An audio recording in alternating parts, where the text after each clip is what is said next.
Bien, buenos días a todos. Me disculpo porque envié un poco el link un poco más tarde, un pequeño percance.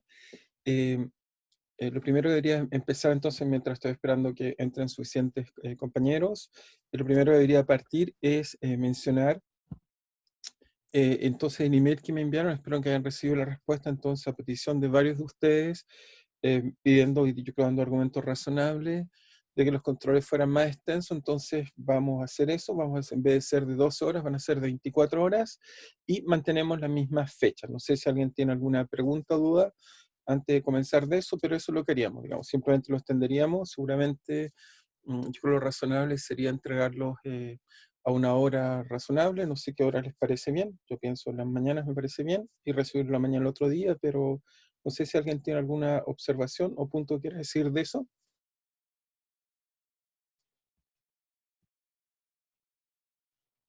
¿No? ¿Estamos todos bien? ¿Alguien, no sé si alguien quiere comentar?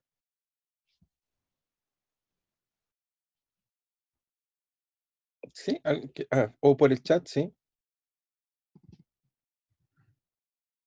Ok, entonces estamos todos de acuerdo. Entonces simplemente lo que nos faltaría es fijar, digamos, en la hora, pero yo pienso que podemos fijar el mismo tipo de hora, quizás sea a una hora que sea como, no sé, 10 de la mañana está bien, o no sé si alguien tiene alguna otra cosa en mente, simplemente la hora de inicio y hora de entrega. Yo creo que a las 10 está bien. Ya está bien, entonces haríamos eso, partiríamos de las 10. Que hacíamos en otros ramos donde los controles profe también duraban 24 horas, era ponerlo justo a la hora que empezaba la clase, así que a las 10 también Ok, está perfecto. me parece razonable. Muy bien, entonces vamos a comenzar la clase entonces de hoy día. Simplemente voy a tratar de respetar el tiempo porque, bueno, el programa es ajustado y quiero cubrirlo, así que simplemente a las 10:17 para tomar en cuenta de poder llegar hasta las 10:17. Ok, dicho eso, entonces, ¿en qué estábamos? Bueno, ya vieron, les subí la tarea, ya está disponible. Obviamente no olviden de poder entregar también sus tareas en el tiempo razonable, espero eso va bien, pero ninguno haya tenido algún tipo de dificultad en eso. Ahí debería conectarse la tablet. ¿Me avisan si ven la tablet? ¿La ven ya? Ups, se está viendo. Sí, Sí, se ve. Ok, profe, se cayó. ¿Sí? Ahora sí. ¿Sí? es ¿Escuchan? que tengo una duda. ¿Sí? María se escucha. Eh, Bueno, sí, y es acerca de la clase pasada. Usted comentó que un sistema puede ser descrito por más de una acción, sí. eh, pero entonces la trayectoria correcta va a ser la que minimice todas esas acciones. Sí, lo que pasa es que vamos a descubrir que la ecuación de movimiento es única. De hecho, lo voy a comentar ahora. La ecuación de movimiento es única. Sin embargo, las acciones pueden ser distintas, pero la ecuación de movimiento es única, por lo tanto, las soluciones a esa ecuación de movimiento son las que te describe el problema. ¿Ok? Pero la pregunta es, da un sistema que yo veo que evoluciona, es decir, tiene alguna ecuación de movimiento, en vez de ser las ecuaciones de movimiento lo relevante, lo que va a ser relevante la acción que describe la evolución de ese sistema. Y lo interesante es que muchas acciones distintas nos van a entregar exactamente la misma ecuación de movimiento. Ese es el punto. ¿Ok? No es que Muchas tengamos gracias, profe. trayectorias distintas. O sea, el péndulo siempre está regido por la misma ecuación, sin embargo, pueden ser escritas distintas acciones. Entonces, no sé si quedó claro o te pareció bien por ahora, o salvo que simplemente, dado que tú me preguntas, no sé si alguien más quiere hacer como delegado el curso o algo así, no sé si esa es la palabra correcta, pero alguien que los pueda representar o que me puedan escribir, simplemente porque me preocupa que a veces si se cae un curso, yo puedo crear el link, pero no sé a quién enviárselo para que se lo puedan enviar a todos. ¿Está bien? ¿Puede ser tú? O no sé si es que, o si o lo pueden discutir entre ustedes, pero me tienen que dar un nombre, eso es lo que me preocupa. Bueno, primero me quedó claro la duda, muchas gracias por eso. Y lo segundo es que yo no tengo problema, pero tampoco me quiero comprometer durante todo el año. Entonces probablemente podríamos organizar algo Sí, con mis compañeros y ahí podemos ir turnándonos. sí, yo Entonces creo por que ahora yo no eso, tengo problema. Así yo que más si que, necesita enviarme el link, m- no, más no que tengo agradecer, problema. digamos, incluso quizás si puedes coordinar con tus compañeros, quizás si son dos o tres, si es simplemente evitar que no nos quedemos sin clase, eso es lo que me preocupa, digamos. ¿Ok? Más que Bueno, agradecer de todas maneras y también agradecer, digamos, que, bueno, que se expresen y que lo comuniquen. Bien, entonces, ahora sí, entonces volvemos a lo de la clase, que partimos acá. Entonces estábamos, lo último que estábamos discutiendo antes de vacaciones, era simplemente, estábamos hablando de principios de mínima acción,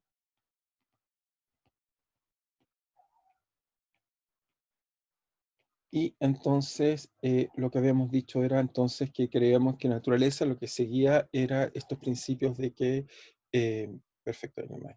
Entonces, voy a abrir el chat también si es que me llegan a preguntar, va a estar abierto también, ahora sí. Entonces, lo que quiere decir esto es que lo que creemos es que la naturaleza lo que hace es que dado un sistema físico cualquiera, nos imaginamos un sistema cualquiera, o que lo representamos un sistema de coordenadas S', y este sistema en cuestión acá obviamente va a tener coordenadas, que la forma de escribirla va a ser con las coordenadas que ahora llamamos generalizadas. No vamos a usar las coordenadas simplemente del problema, sino aquellas coordenadas que son efectivas, los grados de libertad que realmente describen al problema en cuestión. Entonces, tenemos la acción, que va a ser función, obviamente, del espacio de las coordenadas físicas, también va a ser función de las velocidades, eso es el espacio de fase, en realidad, es el espacio correcto, este espacio cotangente, fibrado, que le gusta decir a los matemáticos, que el sistema. También nuestra acción va a depender del tiempo, sobre todo los problemas mecánicos va a ser así. En general, la acción, y de hecho en la tarea les propuse una acción distinta que depende de derivadas superiores para que aprendan a variar, y en caso que dependa de otras cosas va a ser de otra forma. Pero por ahora nos vamos a quedar sistemas mecánicos, en donde fue motivada esta acción, que tiene esta forma en particular que estamos viendo ahí. Entonces, en general, entonces vimos que la acción era un funcional, teníamos un tiempo inicial, un tiempo final, y teníamos una función que lo caracteriza, y en honor a Lagrange, quien va a resolver varios problemas que inicialmente planteó Euler geométricamente, pero comentárselos también en algún video complementario. Lagrange es un personaje muy interesante. Lagrange logró entonces resolver estos problemas geométricos de la mecánica de compuestos Euler en forma analítica, y en honor a él entonces vamos a bautizar esta función que está dentro de nuestro funcional como lagrangiano, que es simplemente hacer función de Q punto, y también va a ser función, por supuesto, del tiempo de ADT. ¿Ok? Y lo que hicimos la clase pasada, y empezamos a hacer primera discusión, fue que extremar esta acción. Al extremarla, descubrimos que entonces extremar significa imponer que esto sea cero, y después mostrar que es un mínimo es calcular la segunda variación, que es simplemente quedarse, si quieren, en este caso, igual como calcularon, como calcula una derivada, y con la segunda derivada, la variación de la variación, y mostrar si es un mínimo o no. Entonces hay que ver cuál es ese signo. Entonces, por ahora, extremamos la acción porque, bueno, le llamamos principio de mínima acción. En realidad, la idea esencial es que sean principios extremos, como lo vieron el principio Fermat u otro. Uno puede entonces encontrar principios que en realidad extremen una cantidad. Son mucho más interesantes, sea mínimo o máximo, solo cambiamos un signo. Entonces, al extremar la acción, lo que descubrimos, esto de acá, simplemente lo que hicimos fue simplemente llegar al resultado que mostramos la vez pasada, fue el que llamamos Euler-Lagrange, en honor a este resultado que parcialmente encontró Euler y que finalmente lo mostró Lagrange, fue que mostramos que da una trayectoria, esta acción se minimiza cuando se satisface la siguiente ecuación de movimiento. ¿Ok? Encontramos que esto nos da así, nos queda entonces de esta forma que está ahí. Nos daba esto entonces así, igual a 0. Y eso fue entonces lo que llamamos, si quieren, Euler-Lagrange. ¿Sí? Hasta ahí supongo que estamos bien para todos sin ningún problema. ¿Ok? Si hay dudas me avisan por si acaso.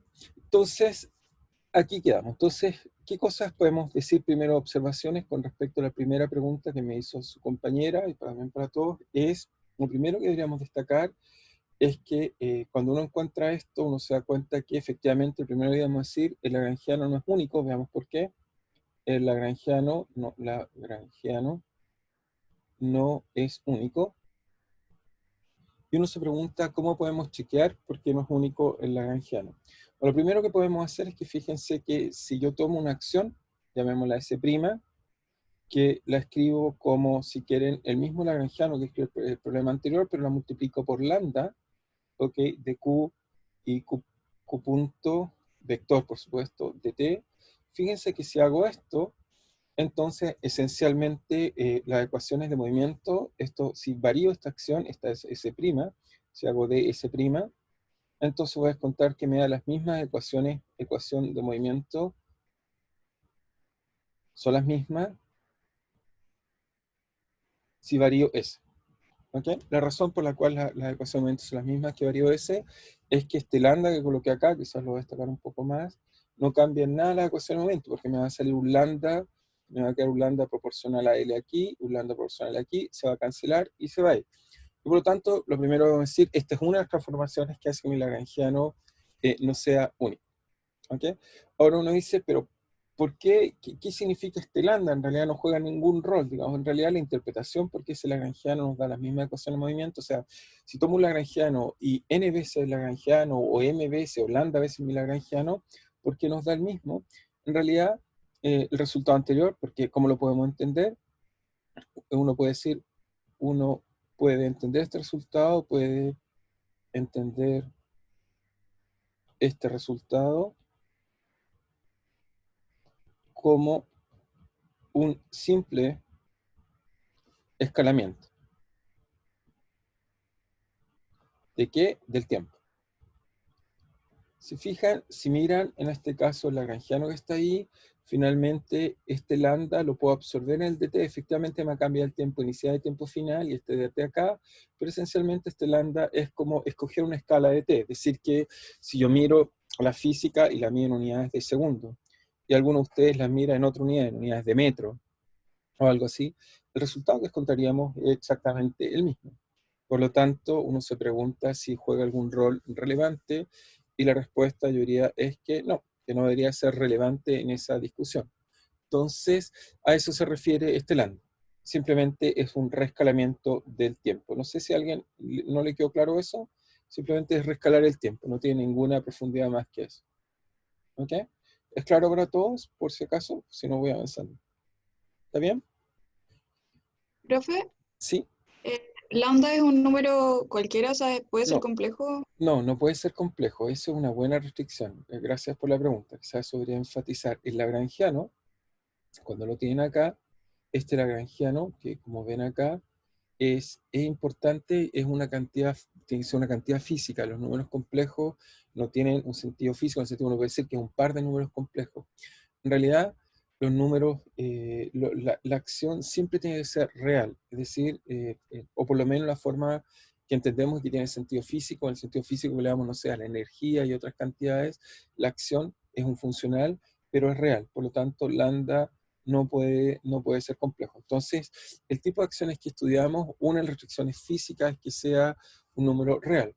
Un número complejo no va a tener sentido físico, salvo uno diga que es un par de números, pero en general, entonces voy a anotar esta observación, es importante lo que voy a decir, notar bien, entonces vamos a enfatizar eso, anotar bien, la acción es, o la acción tiene dimensiones de, digamos, de números, digamos. O sea, ¿tiene dimensiones de qué? Tiene dimensiones, la acción es dimensionalmente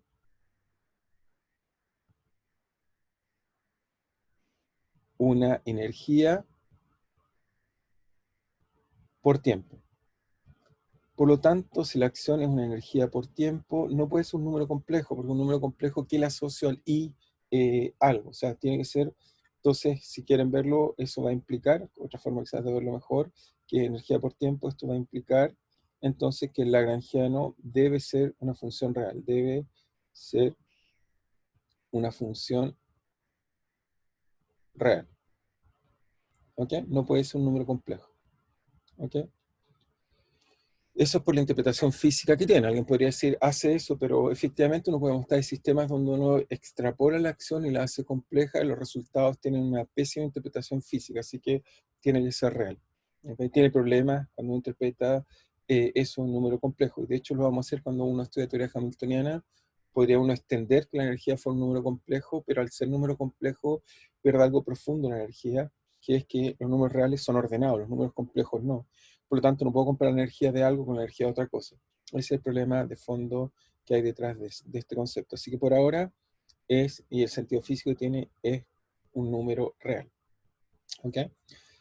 Ahora, una libertad no trivial, porque hasta ahí alguien dice, sí, si es una energía, entonces yo también podría hacer, ok, puedo cambiar, entonces también podría hacer L y cambiarlo por un lambda L, o podría hacer L y cambiarlo por un lambda, una constante, y también eso no debería afectar las ecuaciones de movimiento.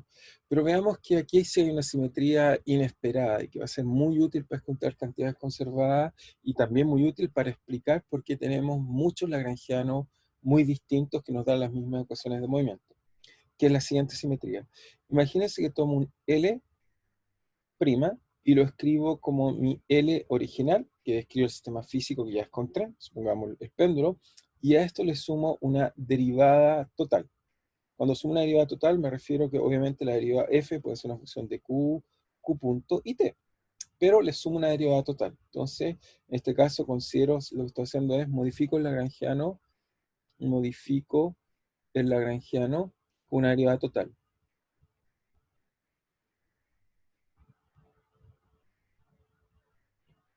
Bueno, si hace Euler-Lagrange, lo que uno va a descubrir es que las ecuaciones asociadas a la acción prima, es decir, con L igual L' de t, o la acción usando, si quieren, L de t, las dos dan las mismas ecuaciones de movimiento.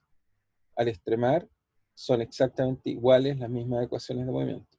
Entonces, uno puede hacer vía Euler-Lagrange. El primer argumento va a ser mucho más simple. Veamos que las ecuaciones, o en principio, nos dan las mismas ecuaciones de movimiento.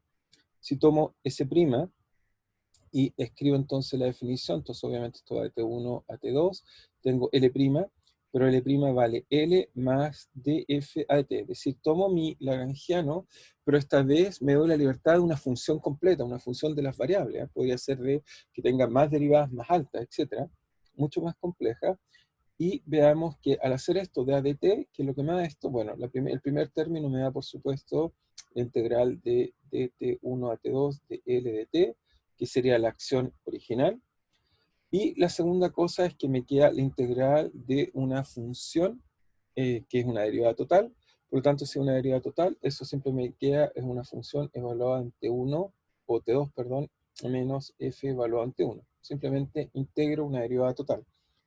Y si se fijan, al variar, yo no hago variaciones a extremos fijos, y por lo tanto esto implica que al hacer ds, voy a contar que ese ds va a ser igual a simplemente variar la primera parte de esta acá, por la segunda parte de esta acá, entonces esto si quieren llamémoslo s, entonces eso me va a dar que el ds va a ser igual al ds', al ds, porque estos últimos términos de acá, si quieren verlo así, estos términos que están acá, no varían. Son extremos fijos, son constantes, y por lo tanto al variarlas son cero. Simplemente evaluar las velocidades, el tiempo y las condiciones en el T1 y T2, y por lo tanto eso hace que no varíen. Por lo tanto, y esto es lo que hace que, para responder la pregunta que mencioné al principio, tener muchos lagrangianos distintos, es que si yo tengo un lagrangiano y le sumo una derivada total, la acción cambia de forma, porque esta derivada total puede ser una función complicada, no una función simple. ¿Ok? Y eso hace entonces que yo pueda encontrar lagrangianos muy distintos que me dan exactamente las mismas ecuaciones de movimiento. No sé si eso es claro para todos o alguien tiene alguna observación de eso, porque esa es la parte importante. Es decir, que el resumen, si tuviera que resumir, yo ahora voy a escribir acá mientras se quiere preguntar, lo que nos diría que un lagrangiano más una derivada total más una derivada da las mismas ecuaciones de momento. Entrega, al variar la acción,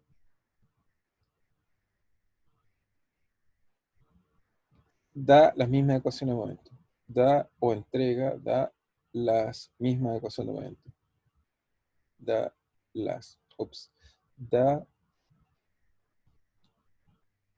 las mismas ecuaciones de movimiento. ¿Ok? Profe, yo ¿Sí? tengo una duda. Sí.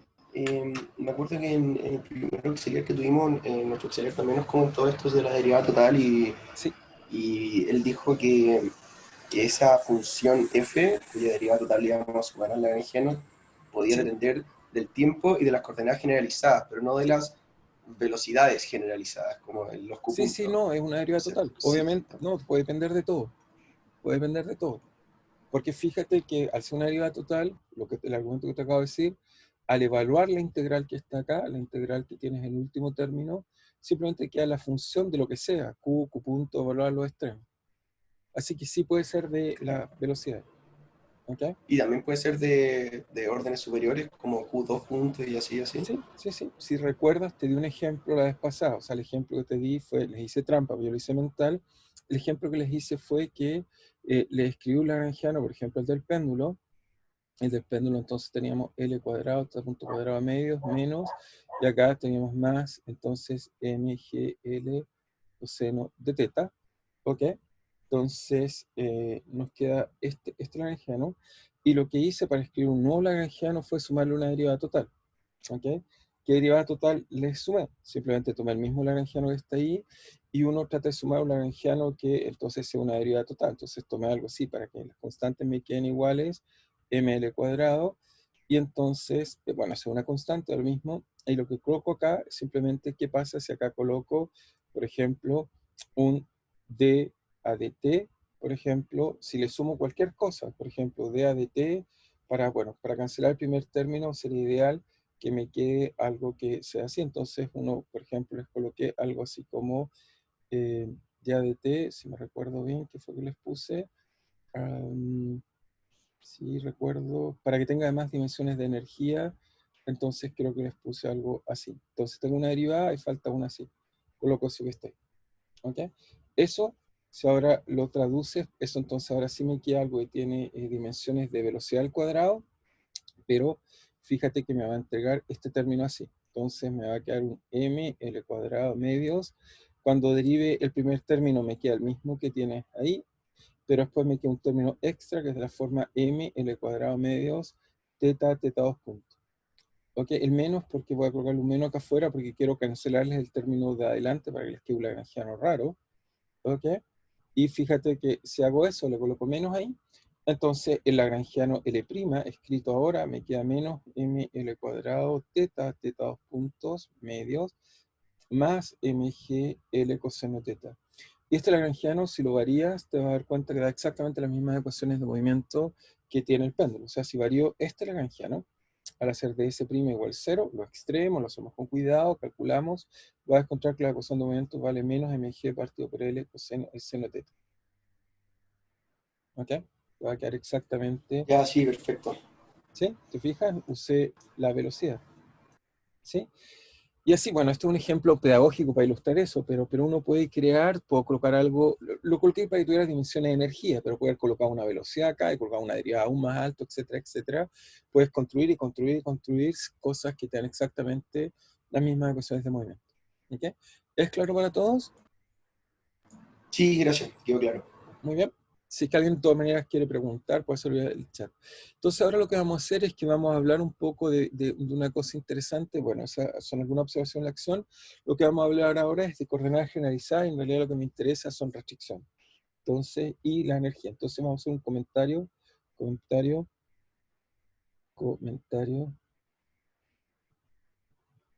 de cantidad de, en realidad, coordenadas generalizadas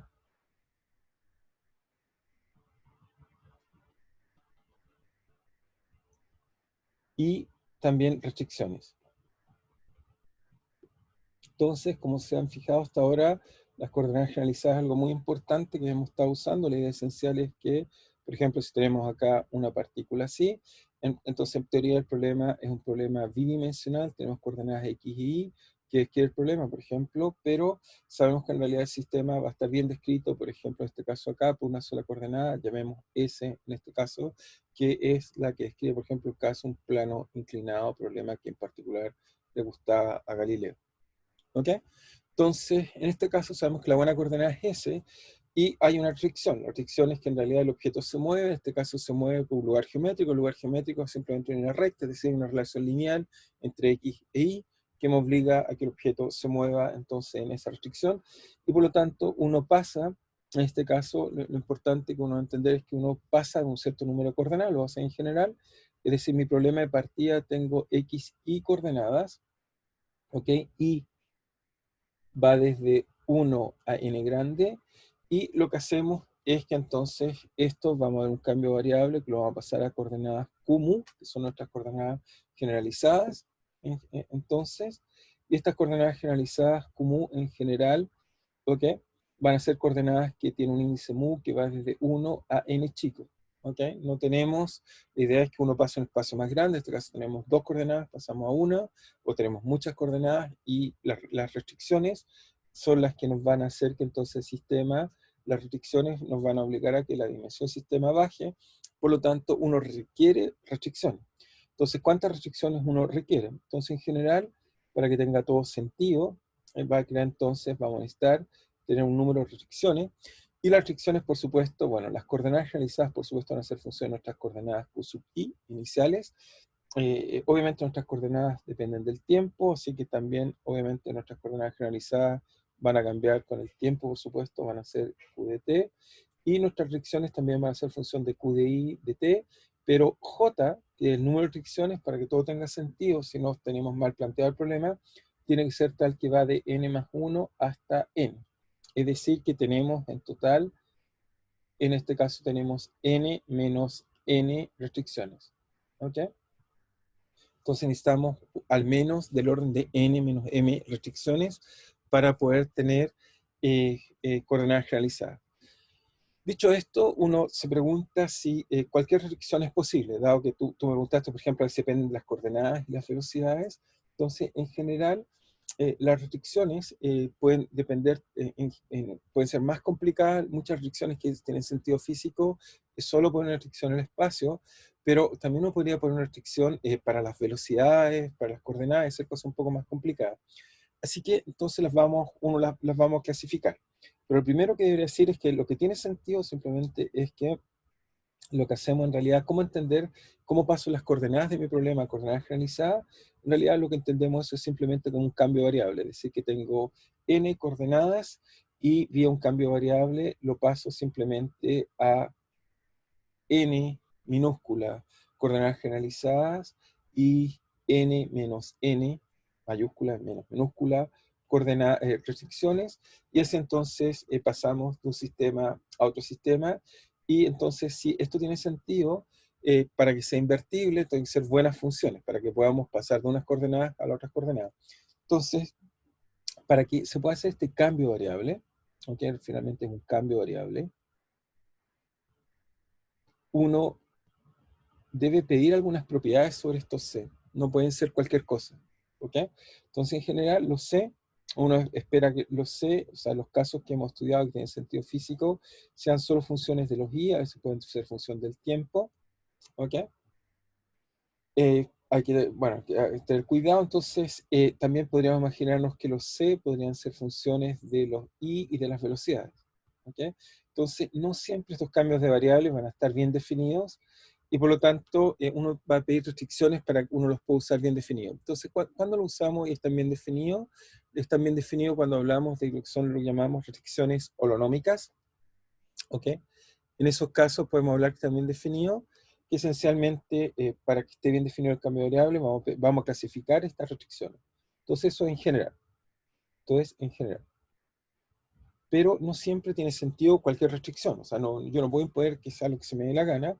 Entonces, cuando los C, estos CJ, dependen solo de, en este caso, de los XY, hablamos de restricciones holonómicas. Estas restricciones son las que en general nos permiten que las cosas funcionen bien. Ahora, cuando dependen en general de las posiciones, las velocidades y el tiempo, hablamos de restricciones no holonómicas. Restricciones no holonómicas. Entonces, estas restricciones no holonómicas, no siempre uno puede imponer cosas. Un ejemplo clásico de restricciones holonómicas, por ejemplo, ejemplo del anterior, es, por ejemplo, lo que llamamos la ley de Coulomb, la ley de fricción. Ley de fricción de Coulomb. No se acuerdan, pero la ley de fricción de Coulomb nos decía que entonces cuando un objeto se quiere mover, entonces depende depende de la fricción, entonces depende que pase también que pase un valor crítico y aparece una fuerza. ¿Ok? Ahora, seguramente los cursos que han estudiado, supongo que les hicieron modelos muy simples, que uno supone que la fuerza que se aplica sobre el sistema esencialmente se opone a él. ¿Ok? La fuerza es una fuerza de oposición y es constante, tiene que ser simplemente proporcional. Estoy hablando de la fricción, es proporcional simplemente a la normal del objeto. Sin embargo, cuando uno hace experimentos con mucho más cuidado, estas fuerzas además dependen de la velocidad. ¿Ok? Voy a hacer aquí, voy a colocar velocidad. ¿Ok? simplemente que es una aproximación un poco más complicada de la fricción. No sé si se las mostraron alguna vez así o la estudiaron con más cuidado. Hago la pregunta por si alguien sabe o alguna vez le hicieron leyes de Coulomb que depende de la velocidad. Solo quiero chequear si cómo le enseñan la fricción. ¿No? ¿Alguien puede responder si es que le enseñaron cómo es la fricción cuando uno aplica velocidades suficientemente grandes? ¿No? No, no nos enseñaron. O sea, Ah, si enseñaron. se refiere como al roce, veíamos el Claro. estático y el dinámico nomás. Ok, es un poco más complejo, depende de la velocidad. Entonces eso hace que hayan restricciones solamente un objeto que es mucho más complejo. Es decir, si tengo una superficie y hace fricción, la velocidad, etcétera, va a tener unas construcciones mucho más complejas. Entonces, no siempre este tipo de problemas, no siempre es fácil de resolver. Entonces, o es tan bien planteado, eso no coloca restricciones que hace que el problema no sea invertible. Entonces trato de convencerlos que puede ser un poco más difícil y por lo tanto, todo lo que llamamos, el curso nos vamos a restringir a condiciones esencialmente holonómicas o no holonómicas que son equivalentes a holonómicas, es decir, que integrando la relación que uno impone es equivalente a una restricción holonómica. ¿Okay? Pero lo que en general vamos a imponer en el curso es que vamos a tratar de buscar cosas que busquen el espíritu que está acá, que es como una especie de cambio de variable de las coordenadas del problema a coordenadas generalizadas y restricciones que sean suficientes para poder invertir el problema. ¿Ok?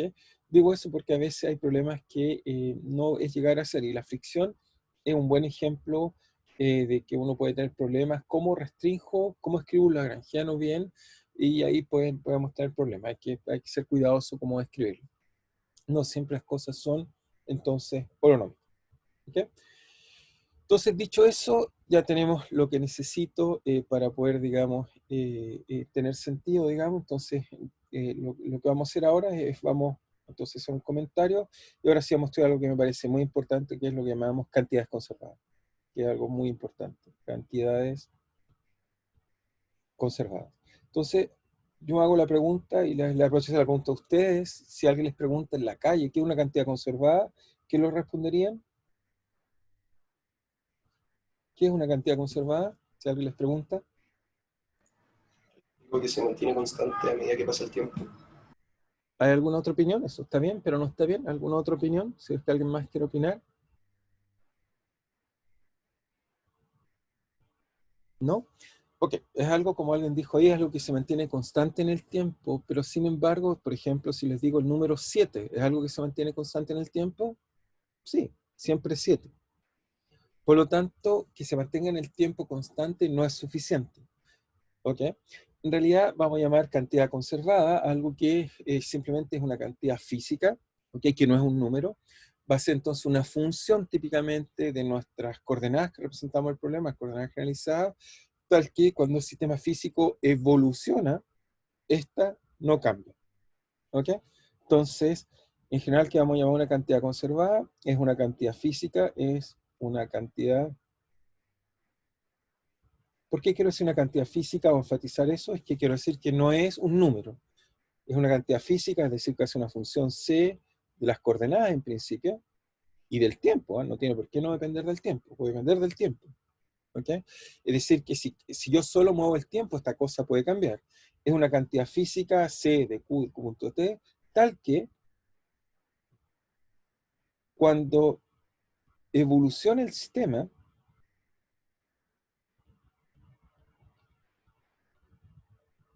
ella no cambia.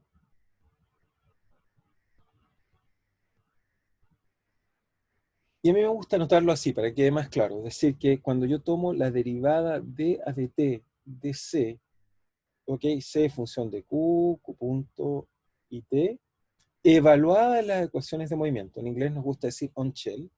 Usando las ecuaciones de movimiento, esto es cero. ¿Ok? Es claro para todos. O sea, tengo que usar la ecuación de movimiento. O sea, esta cantidad por sí misma no es cero. No es que al derivar tiene que ser cero. No es algo que es permanente. Solo derivado y evaluado las ecuaciones de movimiento es cero. Es eso lo que llamamos una cantidad conservada. ¿A alguien no le quedó claro lo que es una cantidad conservada? ¿Es alguien no le queda claro que es una cantidad conservada? Profe, yo no caché muy bien lo que es evaluar en la ecuación del movimiento. Ok, quizás voy a hacer un ejemplo para ilustrar que quede más claro. Ejemplo. Entonces, el ejemplo que vamos a hacer para que quede bien claro es, volvemos, bueno, voy a tratar siempre de mantener ejemplos simples que vamos viendo. Voy a tomar el péndulo, y si tomo el péndulo, fíjate, nosotros decimos que E igual ml cuadrado, teta punto cuadrado medios, en este caso más y menos mgl coseno de teta, decimos que es una cantidad conservada, la energía. ¿Ok? Entonces, si te fijas, esto E es una función de las velocidades y el ángulo. Por lo tanto, no es un número. En este caso no depende del tiempo. Entonces, si yo cambio el ángulo, uno diría, este número cambia. ¿Ok? Y la velocidad cambia. Pero fíjate, si yo tomo d a de t, de esto que está acá, entonces me queda que simplemente vale menos m l cuadrado, teta punto cuadrado sale un 2, cancela el 2, me queda teta punto por teta 2 puntos, menos más mgl más seno de teta por teta punto. Y si te fijas, entonces esto que está acá, puedo simplificar aún más algunas cosas. Por ejemplo, puedo sacar el m, puedo sacar un l, si quieres puedo sacar un teta punto. Me queda entonces que esto vale l, teta 2 puntos, más g, seno de teta. ¿Ok? Si te fijas, la derivada de esta energía no es cero, vale eso. Ahora, esto es cero, esto que está ahí es cero. Esto es cero si ahora ocupo la ecuación de movimiento, si evalúo la ecuación de movimiento. La ecuación de movimiento te recuerdo que es teta 2 puntos igual a menos g partido por L seno de teta. Si evalúo la ecuación de movimiento, este último término es cero. Solo ahí se hace cero. Solo ahí este último término se hace cero. Cuando uso la ecuación de movimiento. ¿Ok? Si no ocupo la ecuación de movimiento, lo anterior no es cero. Es un número, es una función. ¿Ok? ¿Es claro para quien me preguntó? Sí, ahí caché perfecto, gracias. ¿Okay? Entonces es importante porque no es algo que se mantenga constante, porque los números, por ejemplo, van a existir. La masa, por ejemplo, la masa es constante, una cantidad física esta vez, pero no es una función. Es simplemente porque es un parámetro del problema. Vamos a decir que es una cantidad conservada, algo que es una función de nuestras coordenadas, ¿okay? Una función de nuestras coordenadas, y que solo se mantiene inmutable cuando la variamos usando las ecuaciones de movimiento, cuando variamos su derivada o evaluamos su derivada usando las ecuaciones de movimiento. Es esa la cantidad que vamos a llamar que es una cantidad conservada. ¿Ok? ¿Es claro para todos lo que es una cantidad conservada? ¿Alguien no entendió lo que es una cantidad conservada? Este concepto parece trivial, pero vamos a ver que va a ser fundamental en todo lo que vamos a ir haciendo poco a poco. ¿Alguien no entendió esto? Profe, entonces, a lo que explicó una consulta, si se mueve entonces el objeto en una trayectoria que no cumpla con la ecuación de movimiento, ahí la energía no se conservaría, ¿no es cierto? Exactamente. Por ejemplo, lo que acabas de decir es perfecto. Imagínate el espacio de fase, que ya lo calculamos bien, donde se conservaba la cantidad, la cantidad conservada. Entonces, si colocábamos teta punto acá, y las órbitas eran así, por ejemplo, ¿te recuerdas? Más o menos eran así. Entonces, si tú saltas de una cantidad a otra, efectivamente esas trayectorias, por ejemplo, que hace eso que pasarías de una a otra, eso, entre comillas, no está permitido, no conservaría la energía. ¿Ok? Eso no conserva la energía. ¿Ok? Obviamente no es solución del sistema, pero eso que está ahí es una trayectoria posible, una trayectoria que uno se podría preguntar si minimiza o no la acción. O sea, uno podría continuar esta trayectoria verde que está acá y continuarla, llegar acá, y paso de este tiempo inicial a este tiempo final. Esa trayectoria no está permitida porque además, bueno, no es un mínimo la acción y además viola la energía. Solo esa trayectoria sería permitida en la mecánica cuántica, pero no en la física clásica, donde la probabilidad de esa trayectoria es tan bajita que nunca la vemos. ¿Ok? ¿Te quedó claro? Sí, yo, claro, gracias. Bien. Y ahora, ¿por qué sirven las cantidades conservadas? Y esto es el punto que voy a ir empujándolo porque es importante. Vamos a hacer una discusión, espero, profunda de este concepto. El concepto que está detrás de las cantidades conservadas es lo que llamamos los sistemas integrables. ¿Ok? Ahí va a ser súper importante. Entonces vamos a asociar, tenemos una cantidad conservada, pero la segunda pregunta que nos vamos a hacer, que tiene que ver con las cantidades conservadas, parece ser que no al principio, pero tiene que ver, entonces, el concepto importante es lo que llamamos sistema integrable.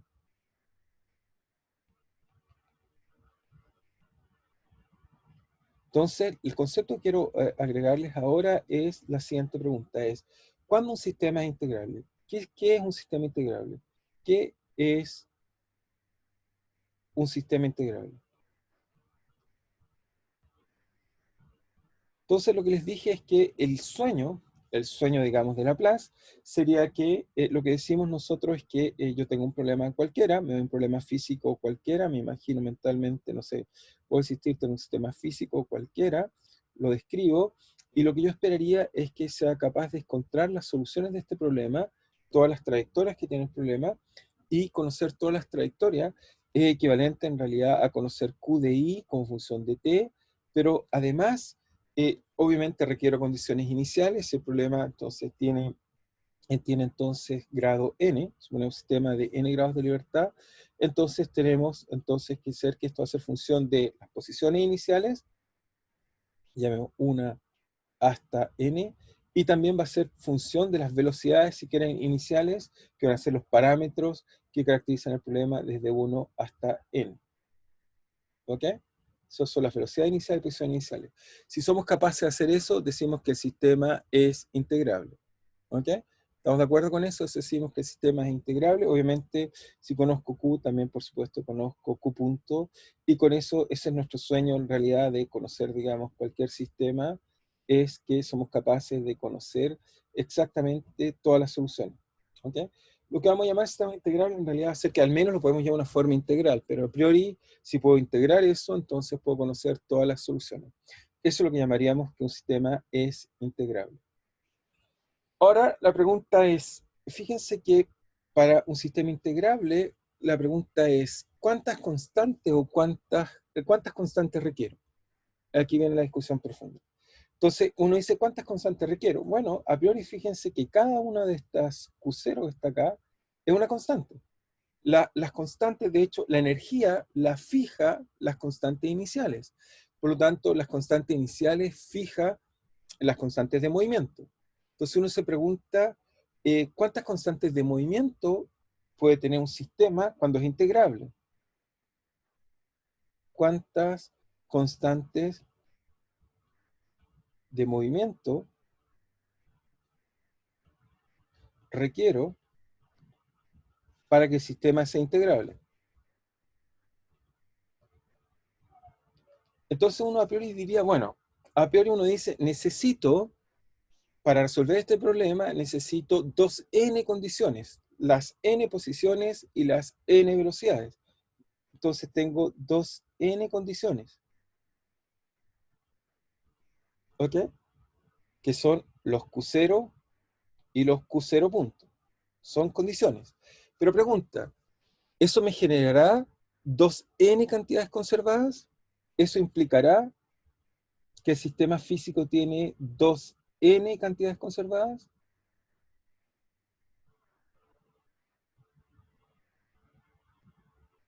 ¿Tendrá 2n cantidades conservadas? ¿Qué piensan?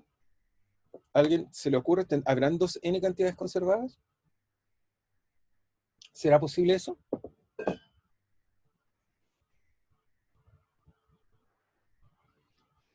La respuesta es que no es posible.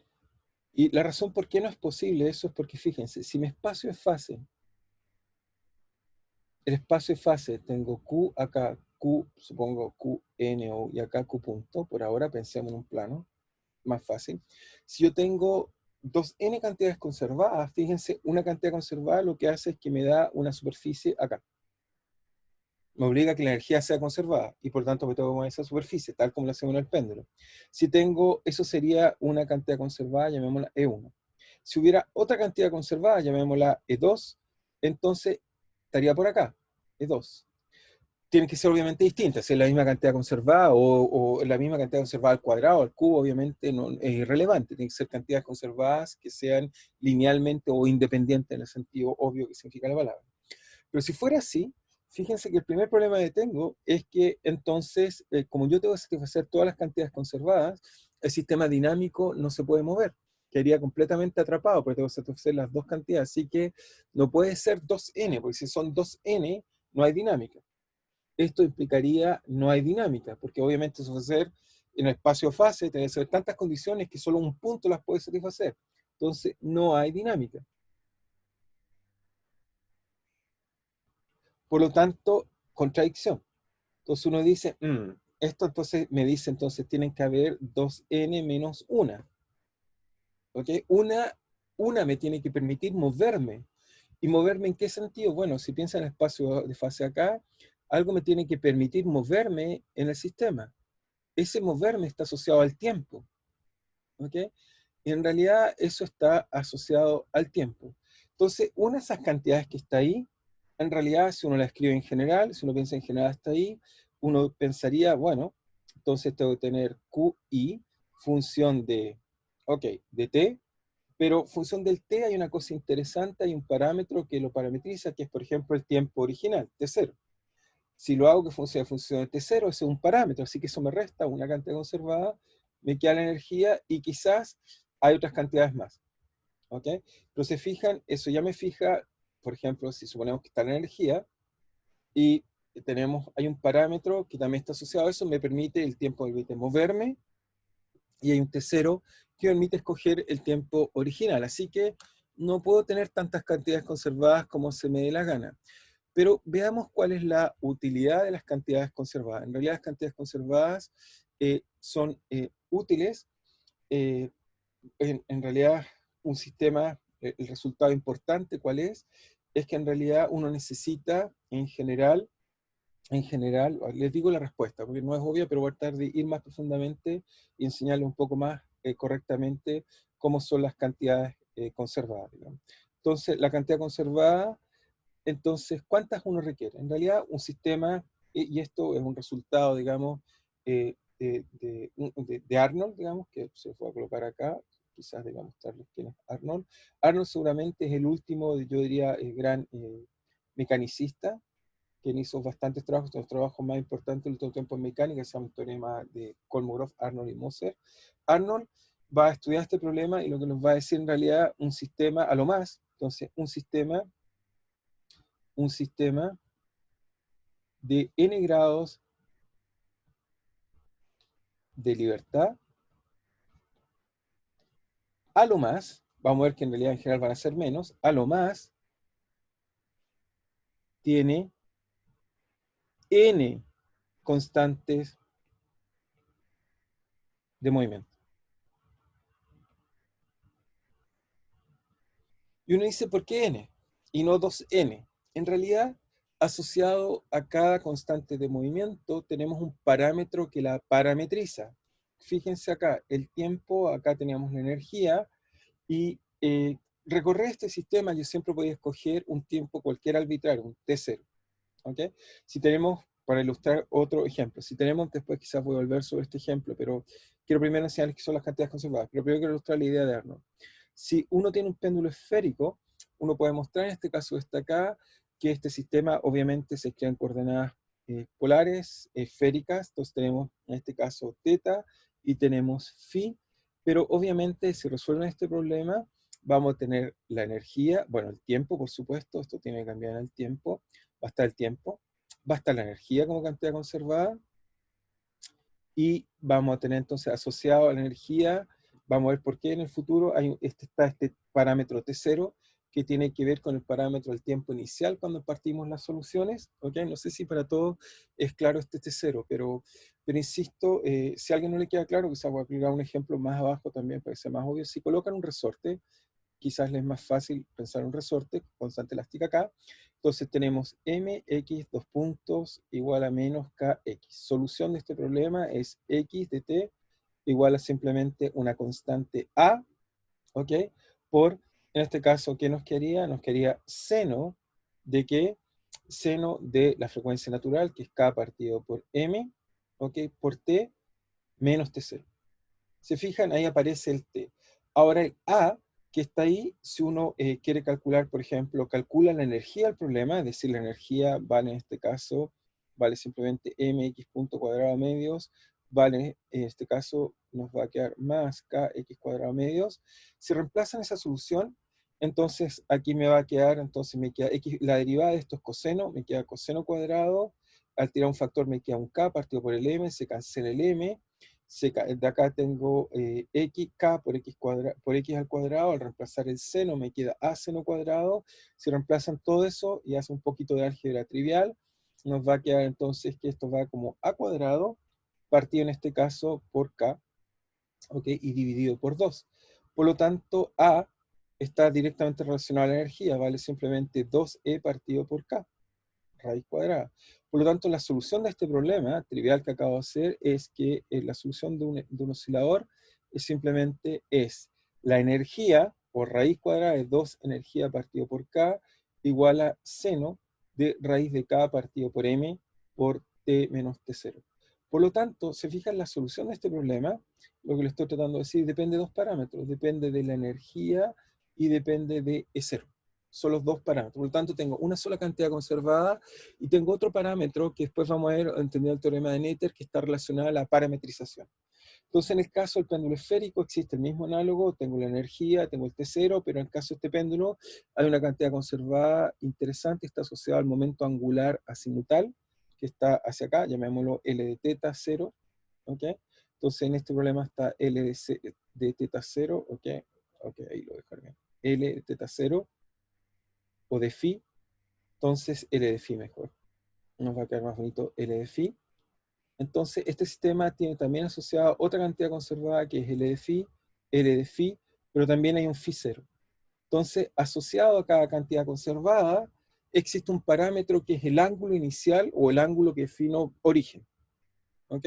Entonces, lo que los quiero convencer es que entonces este sistema tengo un parámetro, una cantidad conservada, un parámetro, una cantidad conservada, o si quieren una cantidad conservada y un parámetro. Eso me permite volver al problema que les dije cuando yo resuelvo y doy las condiciones iniciales. En realidad las condiciones iniciales puedo con ellas reconstruir cantidades conservadas y parámetros que dan cuenta de las condiciones iniciales. ¿Ok? No sé si es claro para todos, pero esa es la construcción. Entonces lo que nos enseña Arnold es que, no es obvio, pero ya vamos a ver por qué, pero lo que nos enseña es que un sistema cualquiera que tiene n grados de libertad, un sistema cualquiera con n grados de libertad, entonces lo caracteriza es que a lo más tiene n cantidades de movimiento. A lo más. Voy a explicar por qué en realidad, en general, los sistemas no van a tener a lo más. Cuando a lo más tengo n cantidades conservadas, entonces puedo escribir los problemas como el que escribí acá, que puedo escribir las soluciones con función de las cantidades conservadas y los parámetros que lo describen. ¿Ok? Pero aquí viene la tristeza, porque dije a lo más. Entonces, no sé si queda claro eso, porque ahorita voy a mostrarles por qué las cantidades conservadas son importantes y por qué el a lo más. Pero quiero chequear si alguien no entendió lo que dije. Lo que dije es algo profundo que hay que entender, que es que los sistemas... Profe, ¿Sí?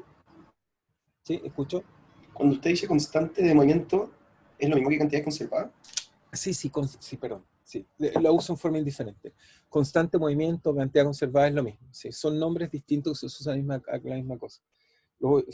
Sí, disculpen el desliz, pero sí. Entonces, si quieren notación, una mala notación, pero es el uso. Es constante movimiento y fíjense, por eso se llama constante movimiento, algo que cuando se mueve queda constante. Constante movimiento es igual a cantidad conservada. Profe, ¿Sí? sobre el diagrama de fase que está un poco más arriba con la ¿Sí? E1, E2, no sé, ¿Sí? no entiendo por qué eso implica que no hay dinámica. Porque fíjate, en un plano, piensa en un problema de un grado de libertad, solo tienes Q y Q punto. Si tienes dos cantidades conservadas independientes, recuerda que las trayectorias tienen que satisfacer las cantidades conservadas. ¿Ok?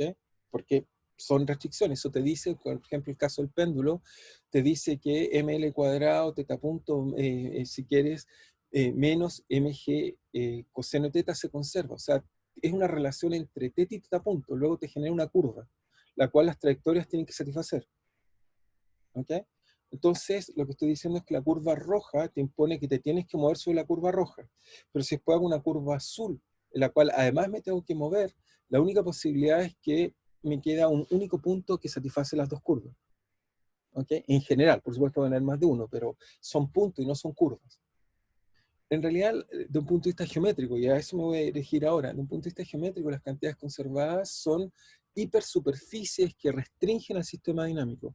Cuando teníamos un péndulo, ¿ok? Y yo daba una condición inicial, fijo la energía, y una vez que fijo la energía, entonces hay un lugar geométrico, hay una relación entre la velocidad y la coordenada que se tiene que hacer inmediatamente. Y eso hace que me quede en círculos, me quede el espacio-fase que les estaba mostrando poco a poco. ¿Ok? Entonces, si tú colocas muchas cantidades conservadas, finalmente no dejas al sistema moverse, porque las tiene que satisfacer todas. ¿Ok? Es como decir, ¿cuál es, por ejemplo? La energía, algo así como nos da como elipse, así que entonces me doy una elipse.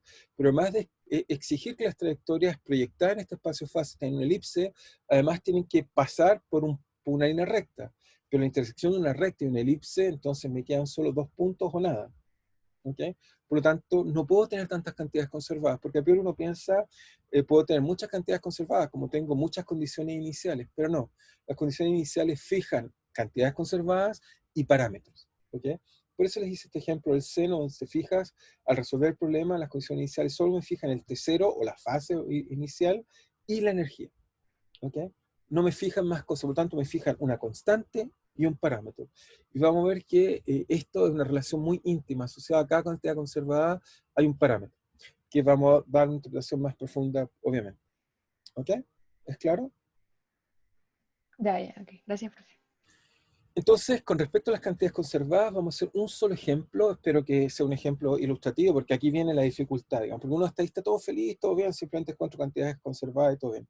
Pero permítanme, les escribo el ejemplo y se lo explico en un computador, pero les voy a explicar primero el ejemplo. Este es un ejemplo muy importante, donde vamos a entender el problema profundo que tienen las cantidades conservadas y por qué las queremos tanto y cuando no las tenemos las extrañamos tanto. Voy a tomar un péndulo, pero esta vez este péndulo lo voy a colocar en una caja, ¿ok? Y me voy a permitir hacer una cosa interesante sobre la caja. Lo que voy a hacer es que voy a vibrar esta caja. ¿Ok? Tomo un péndulo, es como que si quieren lo tomo con mis manos, y lo vibro verticalmente. ¿Ok? Si hacen eso, ¿ok? Simplemente lo vibro y si quieren, en la vibración que voy a tomar de la forma, si quieren, a seno de omega t. Entonces, si escribe las ecuaciones de movimiento, ¿cómo escribirlas? Obviamente uno se coloca en el sistema móvil, calcula las coordenadas en un sistema que está oscilando, calcula las coordenadas generalizadas, calcula el lagrangiano, varían el lagrangiano, y después de hacer harto trabajo, lo que van a encontrar es que la ecuación de movimiento es equivalente a que si yo me paro en el sistema de referencia no inercial, lo que voy a ver es que en realidad es como que si la gravedad esté oscilando. En vez de que la caja se esté moviendo, yo me paro dentro del sistema y lo que sentiría es como que la gravedad cambia, y eso lo único que hace es que la ecuación de movimiento entonces sea de esta forma. Si uno la calcula, después de calcular un rato, van a encontrar que es algo así, seno de θ. ¿Okay? Lo único que cambia es que la gravedad es ahora una función del tiempo, si quieren verlo así, en el sistema móvil. ¿Ok? ¿Es claro para todos? Porque ahora simplemente les voy a la simulación, donde vamos a ver si es más entretenido lo que estoy diciendo o no. Digamos.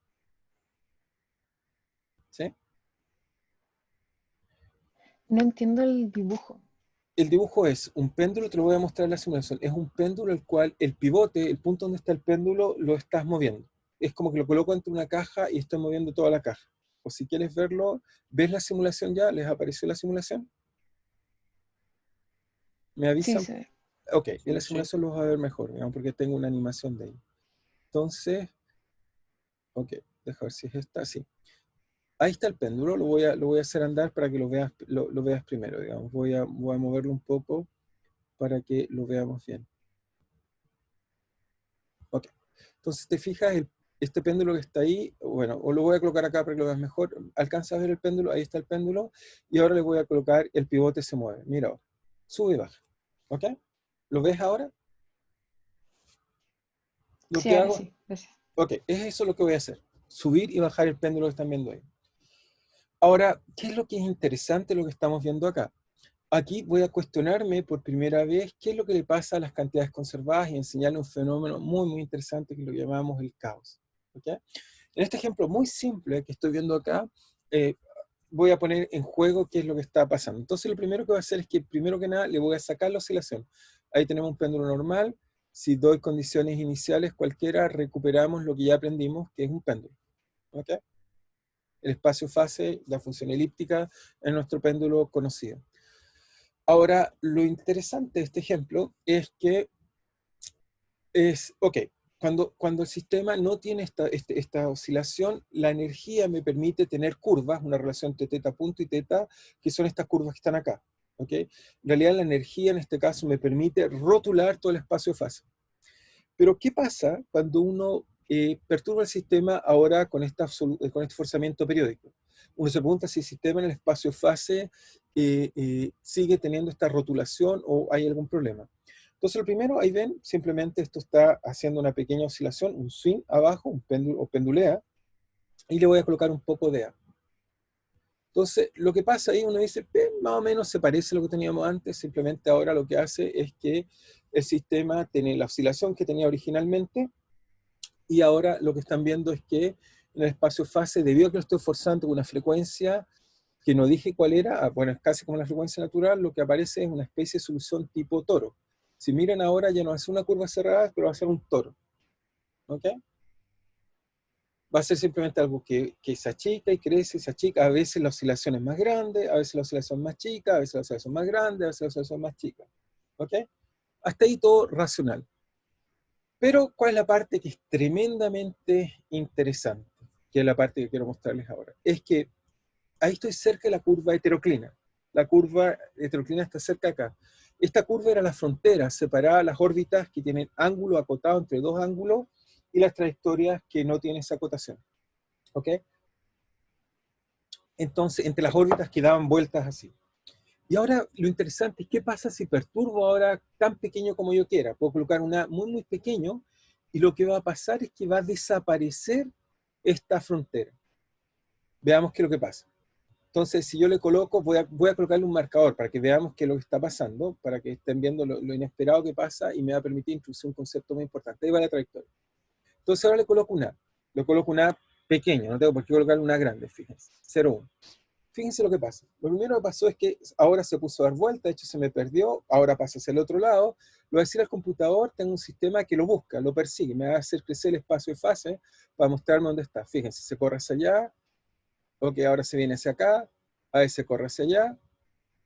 Se fijan, voy a dejar de buscarlo. Miren ahora, a veces ahí está haciendo libración, a veces se devuelve, libración, se devuelve. Ahora se fijan, lo que pasa es que como está tan cerca de la frontera, ahora lo que hace es que a ratos pasa a hacer curvas al interior, es decir, con ángulos finitos, y a ratos pasa a hacer estos movimientos de libración que están viendo ahora. Y lo interesante es que veo esto que está ahí. Ahora, ¿por qué esto es tremendamente interesante? Y fue Poincaré quien descubrió esto, no estudiando este problema, sino estudiando un problema que vamos a tener en el futuro, que es el problema de tres cuerpos, que es lo que llamamos el caos. ¿Qué es lo que está pasando en este sistema dinámico? Bueno, lo primero que uno puede mostrar es que la cantidad conservada desapareció, ya no es conservada. Ahora tengo una superficie muy compleja, que de hecho si uno la caracteriza es fractal. De hecho, si la sigo buscando, está por algún lugar por ahí dando vueltas. Entonces, lo que les quiero mostrar, que me parece profundo, voy a tratar de terminar con esta idea muy, muy profunda, que es la teoría del caos, que es lo siguiente. Entonces voy a volver a mi condición inicial. Hasta ahí estamos bien. Fíjense, voy a colocar el sistema que me muestre la trayectoria, voy a decir que me muestre dónde está, ahí está. Voy a parar ahí, cuando esté ahí. Y lo que voy a hacer ahora es algo bastante interesante. Lo que voy a hacer es lo siguiente. Es que el caos, ¿qué es lo que es el caos? El caos es un comportamiento dinámico, después voy a tratar de explicar la palabra, pero primero que lo entiendan realmente el concepto que tenemos hoy en día moderno del caos. El caos es el comportamiento tal que un sistema dinámico evoluciona sensible a las condiciones iniciales. ¿Okay? Es decir que si yo hago una pequeña diferencia, voy a ver comportamientos muy distintos. Entonces, quiero ilustrar sobre el primer sistema dinámico que lo hace, así que se los voy a mostrar. Entonces, ¿qué es lo que voy a hacer? Entonces, en el computador lo primero que voy a hacer es que, ok, volvemos acá, entonces está el espacio fase que están mirando ahí. Lo primero que voy a hacer un zoom, ahí está mi trayectoria, por ahí está, y voy a colocar, ok, el sistema de evolución está ahí, voy a colocar muchas condiciones iniciales cerca de este lugar. Es decir, que qué pasa si el péndulo lo suelto, pero ahora me equivoco en el ángulo inicial, un poquito más, un poquito menos. Entonces voy a colocar muchas condiciones iniciales para que vean que va a ser impredictible saber si está a la izquierda, a la derecha, si está en una libración u otro comportamiento. Entonces lo que voy a hacer es que el computador le va a colocar muchas condiciones iniciales, están todas por aquí muy cerca unas de otras, muchas, voy a colocar hartas para que sea interesante lo que estamos haciendo. Las marco para que las vean ahora. Ahí están. ¿Cuántas tengo? Entonces, en realidad puse, en este caso, 396 condiciones iniciales. Ahora le voy a decir al computador que me muestre todo el espacio fase. Vista desde lejos, fíjense, vista desde lejos es un punto, no habría ninguna diferencia. Y le voy a decir al computador además que cada vez que se salga, vaya agrandándome el espacio fase para ir mirando dónde están las trayectorias. También le voy a decir al computador que no me muestre las curvas, porque si no nos vamos a llenar de curvas. Solo ver los cuadrados. Es decir que cuando esto evolucione, solo vemos los cuadrados. Ok, ¿estamos listos? Entonces fíjense lo que va a pasar en el sistema ahora. Lo dejo evolucionar y miren lo que va a pasar. En teoría, con un sistema, teníamos el péndulo antes, si lo movía un poquitito me quedaba haciendo lo mismo. Pero fíjense lo que pasa ahora cuando fuerza el sistema. No estoy en la heteroclina, estoy cerca de ella, de la curva de heteroclina, y veamos lo que ocurre. Las trayectorias van cerca. Ah, perdón, no le coloqué, perdón. Ok. Debería haber esperado un segundo. No le coloqué, ok, no importa ahora le voy a colocar un poco de A.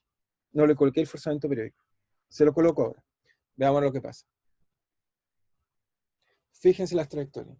Todas partieron en el mismo lugar y después de un rato, fíjense cómo se aleja, el espacio fase sigue creciendo. Va a seguir creciendo. Algunas trayectorias pueden haber partido tan cerca como yo quiera, fíjense, algunas están por allá en no sé cuánto, en 150 radianes, hay otras en menos 150 radianes, y las trayectorias se van para un lado y para otro lado, un lado y para otro lado, cada vez más crecen más. ¿Qué significa esto? Lo que significa, lo que están viendo ahí, es que yo parto con el péndulo, me equivoco un poquitito, tan poquitito como yo quiera, tan poco como yo quiera, y no sé si después de un rato las trayectorias están haciendo un movimiento de libración, como el que estamos viendo ahora en pantalla, o está haciendo una oscilación cerrada. ¿Okay? El sistema sigue creciendo, fíjense, ahora está en 200. No importa lo que yo haga, entonces las trayectorias simplemente ahora son sensibles a condiciones iniciales. Cuando ocurre este comportamiento de ser sensibles a condiciones iniciales, ¿qué es lo que nos pasa? Es que en realidad, un punto de vista geométrico, las cantidades conservadas son relaciones entre las velocidades y los ángulos que nos dan superficies, o nos dan relaciones entre ellas. Sin embargo, no conocemos ninguna función matemática tal que tengo una función tal que si yo la modifico un poco, la superficie cambia completamente.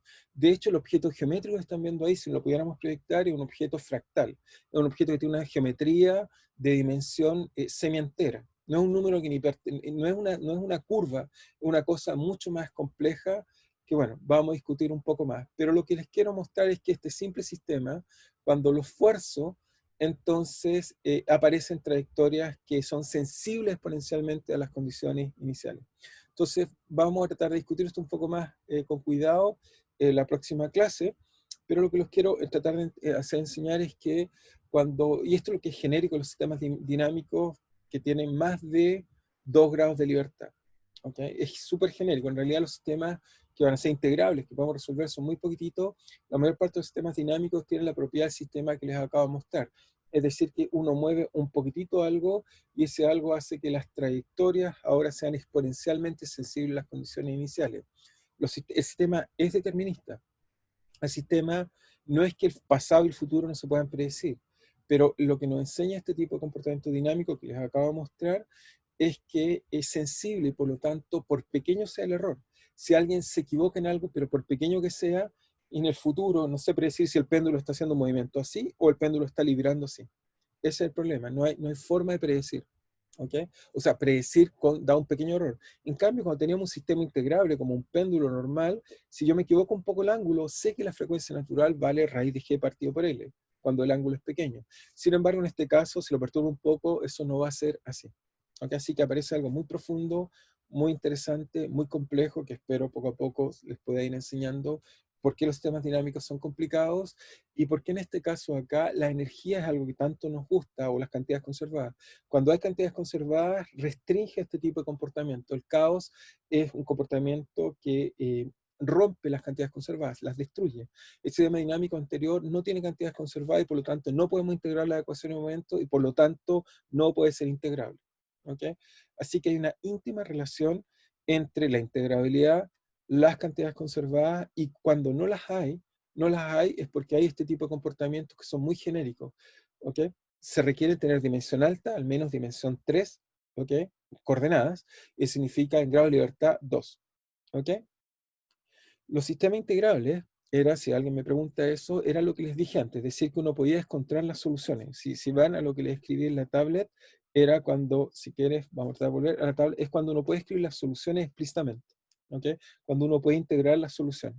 Es decir que, si un segundo, solo para que quede claro, dada la pregunta de alguien, es que entonces un sistema integrable, como el caso del péndulo esférico que está acá, es cuando tú eres capaz de encontrar las soluciones, eres capaz de integrarlas como función de las coordenadas y las cantidades conservadas. Cuando eres capaz de encontrar las soluciones de la forma que le escribí acá. Eso lo llamamos un sistema integrable. Un sistema va a ser integrable cuando somos capaces de encontrar las soluciones, integrar. Lo que nos demuestra el ejemplo que le acabo de hacer recién es que no se puede hacer esto. ¿Okay? Es chocante lo que les estoy diciendo, porque esto contradice muchos años de investigación, particulares de Newton hasta Laplace, donde la gente pensaba que uno podía resolver las cosas. Pero lo que va a descubrir Poincaré, y en el ejemplo que le acabo de ilustrar, es que no se puede hacer eso, no se puede escribir porque no conocemos ninguna función. Todas las funciones que ustedes conocen, las funciones trigonométricas, los polinomios, las funciones hipergeométricas, etc., todas estas funciones son suaves, es decir, que si muevo un poco los parámetros, las soluciones cambian ligeramente. Sin embargo, la trayectoria que les acabo de mostrar es si existiera la función caos, sería una función tal que si yo le muevo un poquitito, es decir, cambia un poquitito el ángulo inicial, la función cambia completamente el resultado final. Desgraciadamente esas funciones no las conocemos. ¿Okay? Las funciones que más se parecen son estas funciones que llamamos de Weierstrass, que son algunas funciones que tienen, que son funciones continuas en todos los puntos y no son diferenciables en ninguno de ellos. ¿Okay? Quizá lo más probable es que esas funciones sean una ayuda para entender estas funciones caóticas, pero desgraciadamente no tenemos la solución, así que vamos a ver que la geometría va a ser fundamental para entender las cosas mejores. Entonces, la otra pregunta que me dice es que las cantidades conservadas que veremos tendrán una energía únicamente. No, vamos a ver que hay muchas cantidades conservadas. Les voy a enseñar el teorema de Noether, en el cual vamos a ver que tenemos momentos angulares, energía. Por ejemplo, en la óptica podemos encontrar otro tipo de cantidades conservadas. Vamos a construir una forma de poder entender cómo crear cantidades conservadas. Pero el problema, y es el resultado de Arnold, es que nos va a decir que los sistemas son integrables si tienen suficientes cantidades conservadas. Por ejemplo, un sistema de n grados de libertad, si tiene n cantidades conservadas, luego implica integrable. Eso lo demostró matemáticamente. Es decir, si yo tengo un sistema que tiene 20 grados de libertad, muy complicado, pero tengo 20 cantidades conservadas, entonces es soluble. ¿Okay? El problema es cómo encontrar estas cantidades conservadas y qué propiedades tienen. Vamos a ver que hay ejemplos que, como que les voy a mostrar muy prontamente, que pueden tener algunas cantidades conservadas, sin embargo, no son suficientes y por lo tanto no se puede integrar el problema. El ejemplo más bello de esto fue el ejemplo que estudió Poincaré cuando descubrió esto, que es que cuando uno toma el problema de dos cuerpos, lo vamos a resolver, se puede integrar. Hay suficientes cantidades conservadas. Hay momentum conservado, momentum de rotación conservado, momentum lineal conservado, y por lo tanto se resuelve el problema. Pero cuando Poincaré agregó un tercer cuerpo celeste, el Sol, la Tierra y la Luna, descubrió que le faltaban cantidades conservadas y uno puede mostrar que el sistema es caótico, es no integrable. Es decir, el problema de tres cuerpos, tan simple como ahora queremos hacer una invasión de otros planetas, es decir, la Tierra, el otro cuerpo celeste, el Sol o la nave, es un problema no integrable y por lo tanto difícil. Es decir, cuando queremos estudiar los asteroides, y ese es el problema, porque si fuera todo simple, si supiéramos perfectamente cómo estudiar los asteroides, sabríamos que nunca nos golpearía uno, sabríamos cuándo nos puede golpear un cuerpo celeste. Sin embargo, debido a que el sistema es caótico, todo el tiempo tenemos que estar vigilando el cielo, preocupados de si que algún cuerpo celeste podría golpearnos o no, porque no podemos predecirlo. ¿Okay? Porque un pequeño error, no sabemos exactamente algo, en algún momento hace que la trayectoria sí nos pueda golpear o no nos pueda golpear. Eso hace que los temas dinámicos sean muy interesantes y hay que desarrollar nuevas herramientas, que son un poco la geometría particularmente, que desarrolló Poincaré y desarrolló varias herramientas para poder entender un poco cuando los sistemas dinámicos son complejos. No sé si alguien más tiene alguna pregunta o observación. Quizás, bueno, voy a revenir sobre este punto, me parece profundo lo que tenemos que discutir, ¿eh?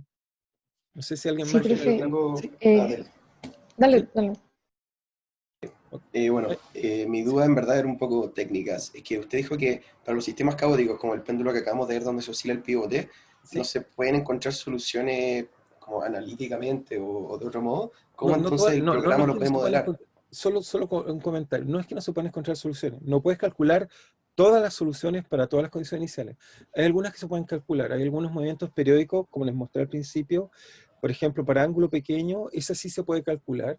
Pero lo que no puedes calcular, eso hace un movimiento cuasi periódico. Pero no puedes calcular todas las soluciones. No como antes, que por ejemplo en el péndulo te coloqué para todas las condiciones iniciales, para todas las velocidades iniciales, puedes calcular todas las soluciones. Se pueden calcular algunas, y poquitas, pero se pueden calcular algunas. Pero no se puede resolver completamente el problema. Ese es el punto. Pero si es que hay algunas que no se pueden encontrar, entonces ¿cómo es que el programa las puede modelar? Eso es lo que no Porque el entiendo. programa no las calcula, el programa tiene simplemente lo que hace itera. Lo que hace el programa es que tú escribes la ecuación diferencial y lo que va haciendo el programa es que en cada paso va calculando la nueva solución. Es lo que te dije, el sistema dinámico para tiempos cortos, por ejemplo, tú lo puedes aproximar y yo puedo predecir el futuro. El sistema es determinista. Lo que pasa es que si le digo al computador que me calcule a tiempo muy, muy largo, incluso numéricamente él se equivoca. De hecho, está demostrado matemáticamente, el computador como comete un error, como el computador no maneja todos los dígitos hasta infinito, sino en este caso seguramente está calculando con 64 bytes o decimales. Ese error, después de un rato, el computador me va a entregar una trayectoria errada. Me va a decir que el péndulo está haciendo un movimiento así, y en realidad debería estar haciendo un movimiento así. ¿Ok? También se equivoca. Ya, Así perfecto. que lo que hace el computador es que instantáneamente él va prediciendo y se comete un poco error porque el error que comete lo corrige instantáneamente después. Por lo tanto, aminora el error. Porque en cada instante Ya, él ok. vuelve a calcular. ¿Ok? Sí, gracias. Eso es lo que lo salva. ¿No? ¿Alguna otra pregunta? ¿Alguien más quería preguntar algo? Sí, profe, delante estaba hablando de unas superficies. ¿Se Sí, refiere a superficies de qué representan las cantidades conservadas? sí, claro. O sea, todas las cantidades conservadas te define un lugar geométrico. ¿Te recuerdas? Un lugar geométrico, una relación entre las variables. ¿Te recuerdas el elipse? Te dice que x cuadrado, más y cuadrado, con distintos factores igual a una constante, un lugar geométrico. Las cantidades conservadas van a ser funciones de las coordenadas y te dan lugar geométrico. Piensa en el caso del péndulo, nos relaciona la velocidad al cuadrado con el coseno. Y eso para ángulos Sí, pequeños nos queda la velocidad al cuadrado con el ángulo al cuadrado y por eso nos dan curvas como elipse. Y cuando está más lejos nos da curvas deformadas que las curvas elípticas o las soluciones que nos dan las curvas, las funciones elípticas. Todas las cantidades conservadas lo que hace es que te dan lugares geométricos que en este espacio-fase respectivo son superficies o volúmenes. Por supuesto estamos hablando en dimensión n. Superficie en n en la dimensión apropiada. ¿Ok? Y la gracia es que cuando los sistemas no son integrables, o lo que vamos a mostrar, que les voy a mostrar con más ejemplos, partí con este péndulo que me parece que es el más simple, porque si le habría colocado un péndulo doble, quizás le habría parecido muy complejo, pero un péndulo doble es lo mismo, el péndulo de arriba oscila normalmente, pero el péndulo de abajo, fíjense, lo que siente el péndulo de abajo es justo un problema si tuviera dos péndulos así, el péndulo de abajo lo que sentiría es como que el de arriba tengo algo que me mueve así. Y por lo tanto, el péndulo de abajo es como un péndulo en un sistema oscilatorio, un péndulo en un sistema raro. Es el de abajo que hace que sea caótico. El péndulo doble es un problema caótico. ¿Okay? Ahí no tengo un forzamiento, pero el péndulo arriba es como un forzamiento para el de abajo. Y si trato de calcular las cantidades conservadas, voy a mostrar que solo está la energía, pero no tengo otra. Y por eso el sistema no lo puedo integrar. Y por eso hay trayectorias que no se pueden determinar. ¿Okay? Así que el péndulo doble es un muy buen ejemplo de lo que acabo de decir, pero me parecía muy complicado. Preferí colocar uno solo simple para que vayamos imaginando y además entiendan que el problema nace, y esa es la parte importante, geométrico. Nace en las curvas heteroclinas y otras que se llaman homoclinas, nacen estas curvas fronteras, y ahí es donde emerge el caos. ¿Okay? ¿El péndulo esférico es caótico? No, el péndulo esférico tiene 2 grados de libertad y tiene 2 cantidades conservadas, la energía y el momento angular. Luego no es caótico, por eso es integrable. En cambio, el péndulo doble tiene una sola, la energía, y tengo 2 variables. ¿Ok? Ese es el problema. Cuando uno agrega muchos más variables, le falta encontrar cantidades conservadas. Entonces, saber descubrir las cantidades conservadas es muy importante y eso es lo que vamos a tratar de descubrir cómo hacerlo.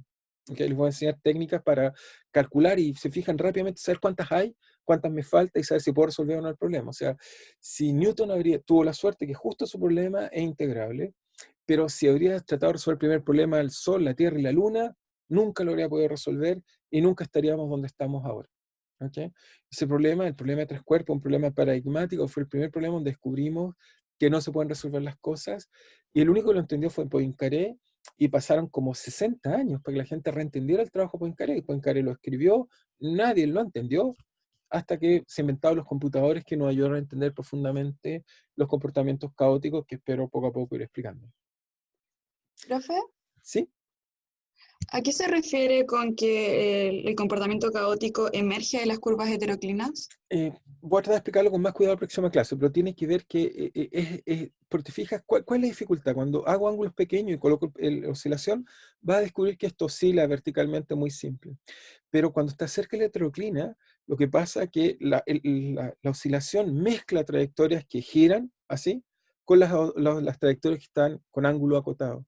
Entonces, el caos va a ser simplemente que se rompe la frontera entre los comportamientos de un tipo de otro tipo. En realidad el caos va a ser simplemente cuando antes las cantidades conservadas nos permite rotular el espacio de fase, nos permite tener aquí hay un comportamiento y aquí hay otro. Pero cuando perturbamos el sistema, se rompe esa frontera y es en esa frontera donde emerge el caos. Mientras más grande sea el forzamiento, más grande es esa región donde se rompe este comportamiento. De hecho, les puedo mostrar que no importa cuál sea la oscilación, por infinitesimal que la coloque, mientras más cerca esté de la homoclina, ahí aparece el caos. Sin embargo, toda la otra zona del espacio y fase se modifica ligeramente. Son en estas heteroclinas y homoclinas que aparece una cosa que llamamos la explosión, donde emerge esta estructura fractal, donde emerge toda la complejidad que espero comentarles poco a poco. Obviamente no vamos a poder resolver mucho, o sea, si yo quisiera decirle, oiga, resuelva analíticamente este problema, no tiene solución. ¿Okay? Así que hay que pensar y rehacer las cosas distintas, y quiero enfatizar que los computadores han sido un excelente amigo porque nos ha ayudado profundamente a entender. Los experimentos también, pero los computadores se volvieron muy útiles para poder hacer este paso a entender más profundamente. Y la geometría, Poincaré fue el que empujó mucho, no tenía computadores, pero tenía mucha imaginación, y la geometría la ayudó a entender profundamente cómo eran las trayectorias. Profe, ¿y eso implica que es necesariamente en situaciones de alta energía? No, no tiene que ver con el nivel de energía. O sea, si tienes una heteroclina muy baja energía, es lo mismo. No tiene que ver con la cantidad de energía. Simplemente tiene que ver que esté cerca de una frontera. ¿Okay? El problema es, imagínate, piensa en un lugar, no sé, tienes un lugar, no sé, como una montaña. El problema está, ¿qué pasa si viene un terremoto y forma esa montaña? ¿Cómo vamos a redefinir las fronteras? ¿Okay? Imagínate que poco a poco geológicamente se mueve, digamos, la corteza terrestre. El lugar difícil es cómo definimos las fronteras. Por ejemplo, no sé si sabes el caso de Chile y Argentina, lo definíamos como los ríos se han poblado para el otro lado. Pero obviamente con los movimientos que hay, eso va cambiando, y al cambiar los cambios no son suaves. ¿Okay? Trato de decirte que todo es la frontera donde ocurre o se origina este problema que mezclas cosas. ¿Okay? Es ahí donde aparece toda la complejidad. Y la frontera, en nuestro caso, lo que las determina geométricamente son las curvas heteroclinas y homoclinas. ¿Okay? Es ahí donde nace el caos. Es de Ya, ahí donde nace. Y después cuando tú vas aumentando la amplitud de forzamiento, invade el espacio-fase. ¿Okay? Mientras, voy a tratar de ilustrarse un poco mejor una simulación numérica, pero va invadiendo el espacio-fase. Y si colocas mucho forzamiento, el sistema entero es completamente caótico. No importa qué trayectorias des, recorres casi todo el espacio-fase. ya, ¿Okay? Se gracias. rompe todo de una forma muy compleja. Digamos. No sé si hay alguna otra pregunta. Ya sé que ya quizás está un poco extraña quizás la clase, pero obviamente quiero hacer pensar, que de eso se trata. Vamos a volver sobre esta idea porque es muy profunda, y bueno, y los sistemas dinámicos, ahí donde vamos, ¿eh? No es que no vamos ahí. Seguramente fue un gran descubrimiento, eso fue a principios del siglo XX, pero la comprensión profunda más o menos empezó en 1960, cuando ya los computadores fueron usados, cuando descubrimos que el clima era caótico y ahí la gente empezó a retomar este concepto con más cuidado, y ahí aprendimos que los sistemas dinámicos son complejos. Por ejemplo, el tráfico, un buen ejemplo de sistema caótico. Siempre uno piensa, estoy atrapado en un taco o hay mucho tráfico, uno dice, hoy me tomo la calle al lado y quizás voy a llegar 5 minutos antes del trabajo, o quizás voy a llegar 20 minutos antes del trabajo. Uno puede mostrar que el tráfico, si uno lo modela, es un sistema es caótico, en el sentido que es sensible a las condiciones iniciales. Es decir, que si me levanto antes o después, pequeños cambios pueden hacer que el resultado final sea muy distinto. Y cada uno de ustedes seguramente está acostumbrado. Vivimos en nuestra vida cotidiana está estos ejemplos donde pequeñas diferencias hacen que el resultado final sea muy distinto. ¿Ok? Sí que es algo que, bueno, vivimos con ella, no es extraño, es parte de nuestra vida, simplemente que entenderlo nos va a demorar un poco de tiempo, pero lo interesante que es que, bueno, sistemas dinámicos se comportan así, eso es lo que es genérico, que sean integrables en realidad es casualidad, y obviamente, desgraciadamente, en la educación tradicional lo que hacía era solo enseñar el sistema integral, lo que es un error, por eso nunca en mecánica estudiar el problema de dos péndulos, o estudiar un resorte con un péndulo, solo estudiaron ejemplos que puedan integrar, lo que es un error, en mi opinión. Cuando yo fui estudiante como ustedes, solo nos enseñan ejemplos que podemos integrar. Eso es una catástrofe. Es no entender los sistemas dinámicos, es porque salgo hacia afuera y los sistemas tienen mucho más grados de libertad y son más complejos y hay que desarrollar estrategias para entenderlo. Y eso es lo que vamos a tratar de hacer, por supuesto. Bien, no sé si hay alguna otra pregunta. ¿Sí?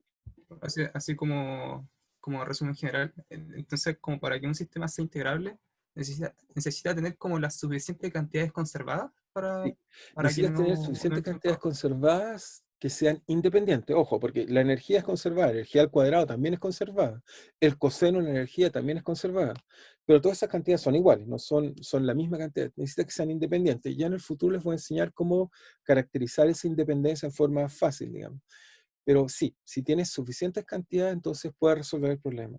Y un ejemplo que, bueno, dado que estábamos en fiestas patrias, quizá el ejemplo más bonito, yo diría, de sistema integrable es el trompo. El trompo en el sólido rígido, un ejemplo muy estudiado, que por ejemplo la Tierra se puede escribir casi como un trompo, es un sistema integrable, tiene tres cantidades conservadas, y eso hace que lo podamos entender. O sea, cuando uno lanza, bueno, púa fija, uno puede completamente entender ese problema. Seguramente el ejemplo más complejo la mecánica que podemos resolver. ¿Okay? Pero le agregamos algo más e inmediatamente, por ejemplo, que la púa se pueda trasladar, ya no podemos predecir y por lo tanto se vuelve un juego interesante. ¿Okay? El pool, quizá a algunos de ustedes les gusta jugar pool, a mí me encanta este juego porque es caótico. ¿Okay? O sea, si uno apuesta con alguien y le dice, ok, pégale a 5 bandas, ¿qué te apuesto que no llega a este lugar? No importa qué jugador de pool tengan, al mejor amigo, al mejor jugador que conozcan, le puedo apostar sin problema a mi billetera y le aseguro que no puede darle porque simplemente es un problema sensible a las condiciones iniciales. Uno puede mostrar que un pequeño ángulo que se equivoque se amplifica exponencialmente y por lo tanto no le puede achuntar. A 3 bandas, un buen jugador de pool puede más o menos darle bien, pero a 5, no. ¿Okay? Porque se requiere una precisión casi monumental que no tiene y por lo tanto un pequeño error se amplifica y por eso es un juego, por eso es interesante. Si fuera determinista sería aburrido, digamos. La mayor parte de los juegos tiene esta gracia, que sean caóticos, que tienen una pequeña sensibilidad exponencial que hace que las cosas sean distintas. ¿Okay? Si yo le pego una pelota ligeramente con un ángulo distinto, genera un resultado muy distinto. ¿Okay? Es eso lo que hace que sea interesante. Creo yo. Bueno, no sé si todo el mundo lo comparte. Profe, ¿Sí? y en los últimos minutos que quedan, ¿le podría hacer algunas preguntas de la tarea 2? Sí, por supuesto. A propósito de lo que estábamos hablando de cantidades conservadas, en la pregunta 1, que es un péndulo esférico con un péndulo plano como Ajá. amarrado, Sí, sí. en la parte de encontrar cantidades conservadas estaba medio complicado porque no me aparecía ninguna y no sé si es que es porque el berenjeno que encontré, a lo mejor interpreté mal el enunciado. Quería saber si es que el O sea, tienen que péndulo ver algunos. plano, Por ejemplo, ese sistema, ¿sí? claramente, la energía es una cantidad conservada. ¿Estás de acuerdo? Y Sí, lo, sí, sí, y lo definitivamente. segundo es que si tomas el sistema y lo rotas, es invariante a rotación.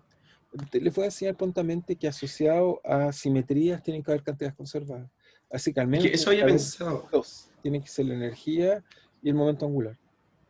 pero ¿qué pasa? Es que entonces no me quedó muy claro lo del péndulo plano, porque yo pensaba que el plano en el cual el péndulo plano oscilaba no cambiaba, pero ahora, de acuerdo a lo que usted me dijo de que es invariante a la rotación, a ¿Sí? lo mejor rota junto con el péndulo esférico, como Sí, el plano en sí también está tienes rotando. que rotarlo adecuadamente. Si tomas el sistema y lo rotas, digamos, o sea, tienes que fijar porque tienes un solo ángulo azimutal, un solo phi. El primer péndulo es esférico, así que tienes un ángulo vertical y un ángulo azimutal. Y el segundo solo tiene si lo miras, el segundo está en un momento plano, así que solo tienes un nuevo ángulo. Así que tienes un teta Sí, 1, un teta 2 y tienes un ángulo azimutal. Ese ángulo sí. azimutal hace que si el sistema lo giras con respecto a ese ángulo es invariante a rotación asociado a una simetría, va a haber siempre una cantidad conservada, o sea, una simetría continua, siempre hay una cantidad conservada. Eso lo vamos a ver, eso se llama teorema de Noether, que se lo puedo enseñar. Pero pero mi pregunta es básicamente si es que el plano en el cual está oscilando el segundo péndulo también va rotando junto con el péndulo esférico. Claro, Como yo siempre, la... tienes una restricción, siempre se mueve en el plano ortogonal al movimiento del otro. El otro se mueve y tiene un plano que lo acompaña. Ah, ya. Es que yo había pensado que ese plano del péndulo plano era como, por ejemplo, el plano XZ y que nunca cambiaba. No, claro que no. Ah, ya. Por eso no te sale Ya, conservado, porque ahí efectivamente claro. quiebras la rotación. Sí, ya, eso es lo que está sucediendo. Y bueno, gracias por eso. Y la otra pregunta que tenía en la pregunta 3, donde estábamos hablando del péndulo amortiguado, el que tiene un roce viscoso, Sí, sí. en la parte B, donde decía encontrar la acción y después, bueno, habla de Variable. interpretar el lagrangiano. Ujú. Bueno, me metí a investigar un poco porque no entendía muy bien el problema, no habíamos visto lagrangianos con disipación y encontré algo que se llamaba el coeficiente de disipación de Rayleigh, no sabía si es que eso es lo que habría que aplicar. No, el coeficiente de disipación de Rayleigh te dice que hay una fuerza que no, lo que tienes que hacer es escribir un lagrangiano, se te tiene que ocurrir. Claro, pero es que mi punto es como, no veo cómo se diferenciaría ese lagrangiano de un péndulo que no tiene roce a uno que sí tiene roce. No, se distingue mucho, porque obviamente cuando tú varías, no es que tienes que agregarle un término, no hagas eso, no te estoy diciendo que sea la variación igual a una fuerza no conservativa, no. Lo que te quiero mostrar es que ese sistema sí tiene un único lagrangiano que si lo derivas encuentras la ecuación.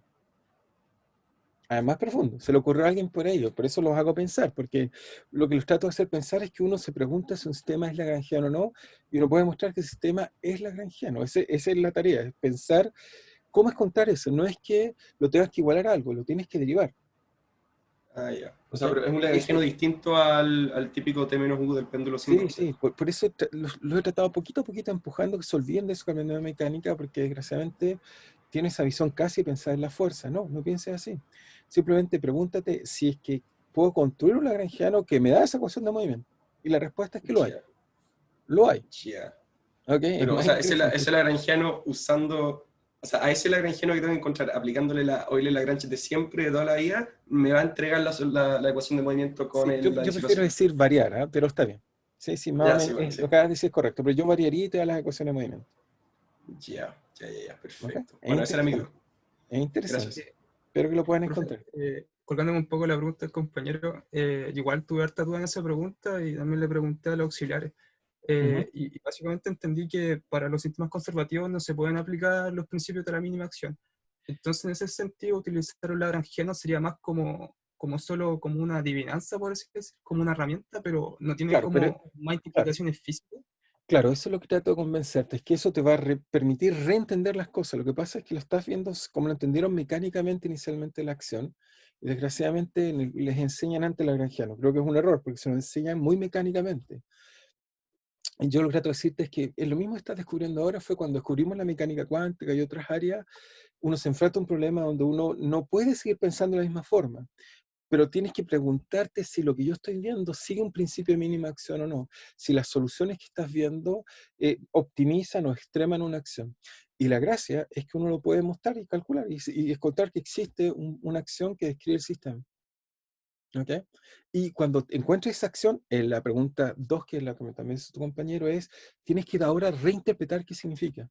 Porque ahora te va a caer algo que no vas a poder decir que es simplemente la energía cinética menor potencial. Por lo tanto, tienes que pensar y dar una nueva visión de lo que te está pasando. De eso se trata, que descubran cosas y tienen que volverlas a repensar y decir qué es lo que son. Pero no me quedó claro. Entonces, o sea, si nosotros hacemos bien esa pregunta, en teoría no es como justificando utilizando el principio de mínima acción. No, Es como que, es un principio de mínima acción. Tienes que encontrar una acción tal que al extremarla te da esa ecuación de movimiento. Ahora, el lagrangiano que te va a quedar no va a ser T menos B. Y eso es lo interesante. Esa es la parte interesante. ¿Ok?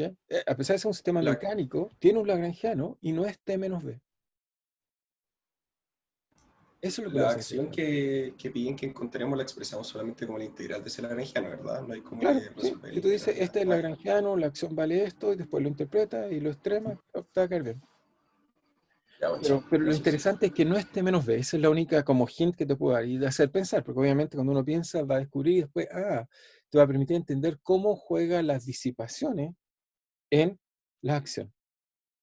Desgraciadamente los sistemas antiguos mecánicos lo colocaban como alguien dijo por ahí, o como mencionaron, que era simplemente esta parte la varío y esta parte no es variacional. ¿Ok? Eso es lo que quiero que piensen un poco. No es así. Puedes directamente obtener todo de un principio de mínima acción. Pero requiere sacarse encima que el lagrangiano es T menos B. Si sigues pensando en ese, digamos, acto de fe de que es T menos B, no lo van a resolver. Entonces, ese enunciado que dice que no se puede aplicar el principio de mínima acción para sistema anticipativo se refiere a que en esos casos se considera el lagrangiano siempre como T menos B. En algunos O- casos no se conoce la respuesta, en algunos otros sí se conoce la respuesta. En realidad hay sistemas en los cuales aún no conocemos la respuesta si todos vienen un principio de mínima acción. Pero en algunos sí se conoce la respuesta. ¿Ok? Y depende mucho de la creatividad de uno. Por eso es la parte que quiero empujarlos a pensar, porque creo yo que lo que importa, es el mensaje que espero pasarles, es que la teoría lagrangiana que les estoy tratando de enseñar, y la teoría mecánica clásica, es una teoría para construir nuevas teorías. A partir de la mecánica, fue ahí donde nació y la entendieron bien, pero la podemos llevar más allá y nos puede permitir, cuando nos enfrentemos a problemas nuevos, cómo poder preguntarse si vienen o no de la minimización de algo y cómo descubrirla. Entonces, este es un buen ejemplo, para que te fijas, te enfrentas la primera vez donde receta simple no te sirve, así que hay que pensarlo un poco más.